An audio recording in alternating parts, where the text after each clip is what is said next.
जुहार जय माँ सोनली आबा नुआखाई रुदे एसपी एंटरटेनमेंट रे तैयार होबार के जाउछ हमर नया एल्बम रंग रंगिया नुआखाई तिहार।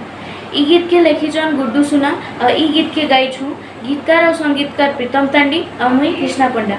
ई गीत के अभिनय करिछन सीताराम सर और क्यूटी चांदी। तो आसुन एसपी एंटरटेनमेंट के लाइक शेयर एंड सब्सक्राइब करमा और आबा 1 तारीख के ई सुंदर गीत के एसपी एंटरटेनमेंट रे देखमा। Thank you.